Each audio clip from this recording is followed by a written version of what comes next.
Also ist es so. Ich bin Star-Lord. Ich habe die Guardians gegründet, hab ein Mädchen getroffen, mich verliebt. Sie ist gestorben, aber kam dann zurück. Kam zurück und war echt scheiße. Oh, bitte. Du hast ein paar wichtige Infos weggelassen, aber im Wesentlichen stimmt's. Marvel-Fans aufgepasst. Jetzt heißt es Abschied nehmen von einer der berühmtesten und liebenswürdigsten Chaostruppen des Universums, die Guardians of the Galaxy. Mit Volume 3 geht die beliebte Filmreihe nach fast 10 Jahren zu Ende. Und zwar mit einem spannungsgeladenen und hochemotionalen Finale, bei dem garantiert kein Auge trocken bleibt. Drehbuchautor und Regisseur James Gunn verabschiedet sich mit seinem letzten Marvel-Film und liefert ein galaktisches Abenteuer, das keine Wünsche offen lässt. Ein echter Marvel-Blockbuster, der Action pur verspricht und die Zuschauer und Zuschauerinnen garantiert mitreißen wird.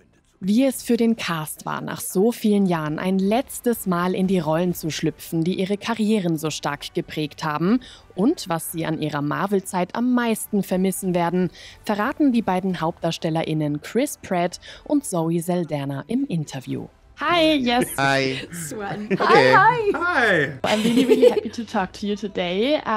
First of all, I would really love to know, how would you describe Peter's and Gamora's relationship in Guardians of the Galaxy Volume 3? Ooh. It's different than any of the previous iterations of the film because the character of Gamora is a different character than what Zoe has played before, truly. I mean, if you believe that a person is more than just their genetics, they're also the semblance of all of the choices they've made in their life and all of the experiences they've had in their life. I mean, it's the same soul, but her life has been completely different. And so the Gamora that Peter knows in this film is not the Gamora he's fallen in love with, or the Gamora that's had fallen in love with him. So it's a completely different relationship than what you're used to.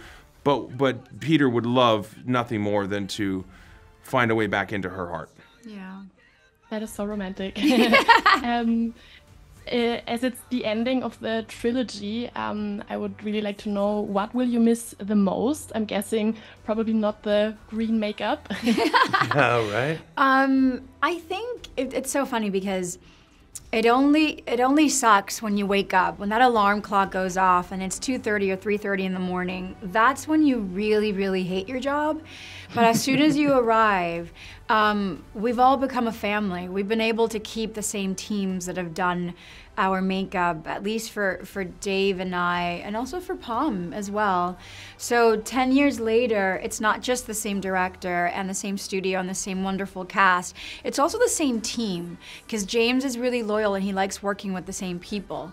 And they just make everything about the whole Gamora process just worthwhile. And even though you arrive on set at 9 a.m. and you feel like you've lived a whole day already in makeup, you're still arriving to this excitement and, you know, to go and shoot the scenes of the day.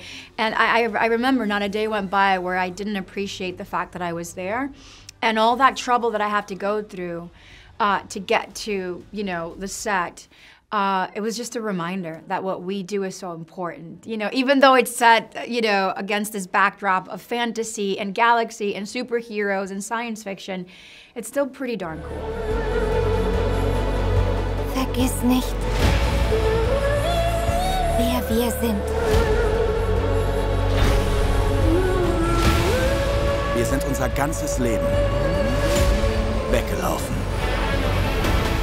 What does this trilogy mean for both of your careers? Oh, I mean, it's, for me, being cast in the Guardians of the Galaxy was an astronomical, monumental step forward for me professionally. It means everything, really everything. If I look at my career, that was a huge turning point for me. Yeah. For me, I definitely continued the conversation of science fiction Right. in my realm.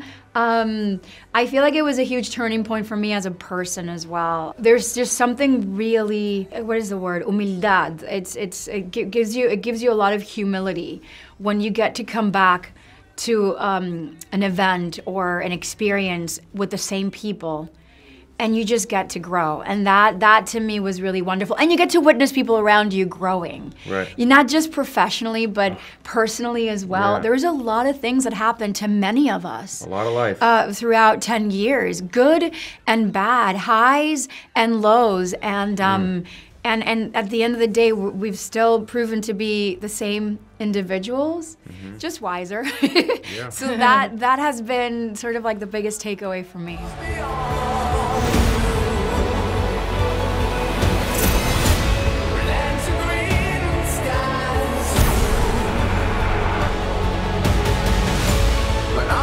Wir fliegen zusammen. Ein letztes Mal. In die Ewigkeit. That is really, really beautiful. Also, the ending is really emotional. I'm really trying not to spoil anything. I have to say I cried a little bit. Good. So, yeah, it was difficult not to. What was the last day on set like for you? It was emotional. I think this is this is certainly the most emotional of the 3 films. And that emotion comes from not only the stakes for the characters, from the finality of telling the story, but for us in the experience of making the movie, in the emotion of understanding that this beautiful chapter of our lives, it's the turning of a page. And thankfully these characters will live on longer than us. I'll be long dead and buried, and you could still stream Peter Quill somewhere, which is pretty cool. But the process of making the film and making the films, which to me is my favorite part, is coming to an end. And so naturally there's going to be some emotion. You're going to mourn the loss of this creative collective community. Yeah. Just a great level of appreciation. Just a deep, deep level of appreciation and just, you know, nostalgia. Because you're like, this is it, yeah. It's kind of like your last, it's the first day of summer, last day of school on your senior year. That's what it felt like. That's right, that's right. That is really beautiful, and I think all of us can relate to that. Thank you so much, and congratulations on this really amazing movie. Thank you so much. Thank you, Annie.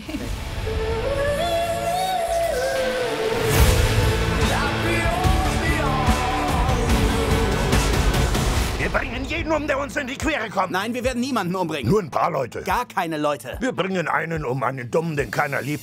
Jetzt klingt's auch noch voll traurig.